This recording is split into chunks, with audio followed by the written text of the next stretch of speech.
দেব আজকের সর্বশেষ খবরাখবর। বাংলাদেশ সহ সারা বিশ্বে ঘটে যাওয়া আজকের সকল গুরুত্বপূর্ণ আপডেট জানাচ্ছি বিস্তারিত। জনস্বার্থে ও জাতীয় স্বার্থে দুর্বৃত্তদের শায়েস্তা করতে হবে বলে মন্তব্য করেছেন আওয়ামী লীগের সাধারণ সম্পাদক এবং সড়ক পরিবহন ও সেতুমন্ত্রী ওবায়দুল কাদের। তিনি বলেছেন, রাজনৈতিক দলের নেতাকর্মীদের জেলে পাঠানোর কোনো এজেন্ডা তাদের নেই। আজ শনিবার সকাল 7:30টার দিকে জাতীয় কবি কাজী নজরুল ইসলামের 125তম জন্মজয়ন্তী উপলক্ষে ঢাকা বিশ্ববিদ্যালয় কেন্দ্রীয় মসজিদের পাশে কবির সমাধিতে শ্রদ্ধা নিবেদন শেষে সাংবাদিকদের একথা বলেন ওবায়দুল কাদের। এ সময় ওবায়দুল কাদের বলেন, প্রকাশ্য দিবালোকে পুলিশকে পিটিয়ে হত্যা, প্রধান বিচারপতির বাড়িতে হামলা, পুলিশ হাসপাতালে হামলা, আনসারদের পিটিয়ে হত্যা, সাংবাদিক নির্যাতন, দেশে এসবের সঙ্গে যারা জড়িত তারা রাজনৈতিক নেতা বা কর্মী নয়, তারা হচ্ছে দুর্বৃত্ত।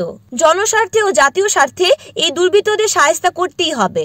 এতক্ষণ শুনছিলেন দেশের খবর, এবার আন্তর্জাতিক। আইসিজে গাজায় রাফা অবিলম্বে সাময়িক অভিযান বন্ধ করতে ইসরায়েলকে নির্দেশ দেয়, কিন্তু এই নির্দেশ অমান্য করে কয়েক মিনিটের মধ্যেই রাফায় হামলা চালিয়েছে ইসরায়েলি বাহিনী।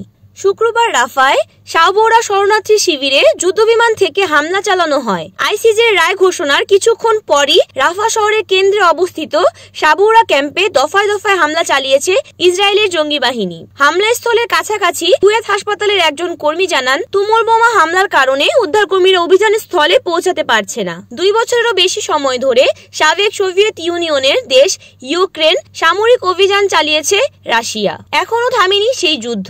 এবার কি বন্ধ হবে সে রক্তক্ষয়ী লড়াই? রুশ প্রেসিডেন্ট ভ্লাদিমির পুতিনের ইঙ্গিতের পর এমন প্রশ্ন দেখা দিয়েছে। সংবাদ মাধ্যমের কাছে তেমনি দাবি করেছেন 4টি রুশ সূত্র।